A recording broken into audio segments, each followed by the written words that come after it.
നരേന്ദ്രമോദി സന്ദർശനം നടത്തുന്നതുകൊണ്ടും നരേന്ദ്രമോദി ധ്യാനം നടത്തുന്നതുകൊണ്ടും കന്യാകുമാരി കഴിഞ്ഞ 2 ദിവസമായി വാർത്തകളിൽ നിറഞ്ഞു നിൽക്കുമ്പോൾ ആദിപരാശക്തിയുടെ അവതാരമായ കന്യാകുമാരി പ്രതിഷ്ഠയുള്ള കന്യാകുമാരിയിലെ ക്ഷേത്രവും ശ്രദ്ധ ആകർഷിക്കുകയാണ്.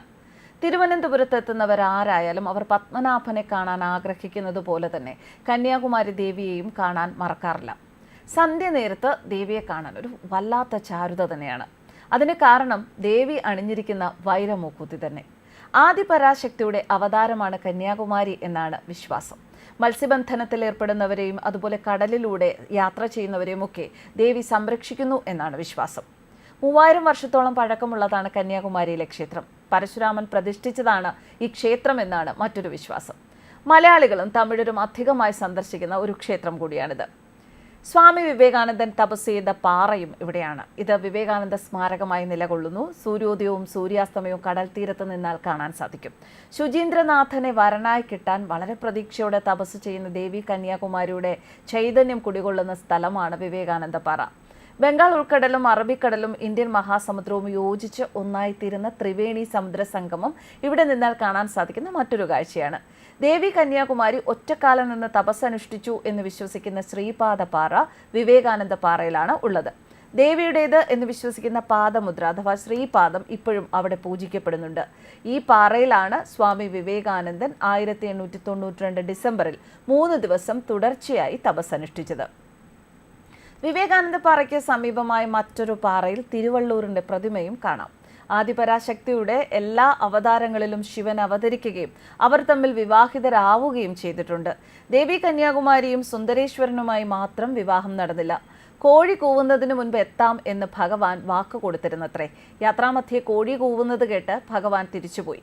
കല്യാണം മുടങ്ങി. കോഴിയായി നാരദനാണ് കൂവിയത്. കല്യാണം മുടങ്ങി ദേവി കന്യകയായി നിന്നാലേ ബാണാസുരനെ വധിക്കാൻ സാധിക്കൂ. അതിനാൽ ദേവന്മാരുടെ ആവശ്യപ്രകാരമാണ് നാരദൻ ഇങ്ങനെ പ്രവർത്തിച്ചത്.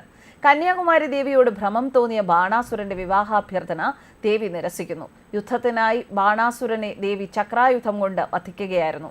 ശുചീന്ദ്രനാഥനുമായുള്ള വിവാഹം മുടങ്ങിയതിനാൽ നിത്യകന്യകയാണ് ദേവി.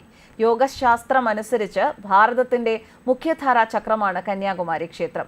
കാശി വിശ്വനാഥ ക്ഷേത്രമാണ് സഹസ്രസാര പത്മം. 51 ശക്തിപീഠങ്ങളിൽ ഒന്നാണ് കന്യാകുമാരി. ഭഗവാൻ ശ്രീകൃഷ്ണന്റെ സഹോദരിയാണ് കന്യാകുമാരി ദേവി എന്നും വിശ്വസിക്കപ്പെടുന്നു. കേരളീയ സമ്പ്രദായ പ്രകാരമുള്ള പൂജകൾ തന്നെയാണ് ഇവിടെ നടക്കുന്നത്. അവിവാഹിതരായവർ ദേവിയോട് പ്രാർത്ഥിച്ചാൽ പെട്ടെന്ന് വിവാഹം നടക്കുമെന്നാണ് വിശ്വാസം. ആളുകൾ അത് ശരിവെക്കുകയും ചെയ്യുന്നുണ്ട്. പഴയ തിരുവിതാംകൂർ രാജ്യത്തിന്റെ ഭാഗമായിരുന്നു കന്യാകുമാരി. ഭാഷാടിസ്ഥാനത്തിൽ സംസ്ഥാനം വിഭജിച്ചപ്പോൾ ഇത് തമിഴ്നാടിന്റെ ഭാഗമായി. തിരുവിതാംകൂറിന്റെ വട്ടക്കോട്ട എന്ന കോട്ട ഇന്നും ഇവിടെ നിലനിൽക്കുന്നു. സതീദേവിയുടെ നട്ടെല്ല് വീണ സ്ഥലം ക്ഷേത്രത്തിനകത്ത് കാലഭൈരവന്റെ ശ്രീകോവിലായി നിലകൊള്ളുന്നുണ്ട്. കന്യാകുമാരിയിൽ ബലിതർപ്പണം ചെയ്യുന്നതും വളരെ വിശേഷമാണ്. കന്യാകുമാരിക്ക് സമീപമുള്ള നാഗരാജ ക്ഷേത്രം നാഗർകോവിലിൽ സ്ഥിതി ചെയ്യുന്നു. ശുചീന്ദ്രത്തുള്ള താണുമലയൻ ക്ഷേത്രം ബ്രഹ്മവിഷ്ണു മഹേശ്വരന്മാർ ഒന്നിച്ചു ചേർന്ന വിഗ്രഹമാണ്. കന്യാകുമാരിക്കടുത്താണ് അഗസ്ത്യമുനി തപസ് ചെയ്തിരുന്ന അഗസ്ത്യമലയും. കന്യാകുമാരിയിൽ നിന്ന് 7 കിലോമീറ്റർ ദൂരെയായി മരുന്തുവാഴ് മല രാമരാവണ യുദ്ധകാലത്ത് ഹനുമാൻ ചുമന്നുകൊണ്ടുപോയ മലയിൽ നിന്നും അടർന്നു വീണതാണ് എന്നാണ് ഐതിഹ്യം. ധാരാളം ഔഷധച്ചെടികൾ ഇവിടെ കാണാം.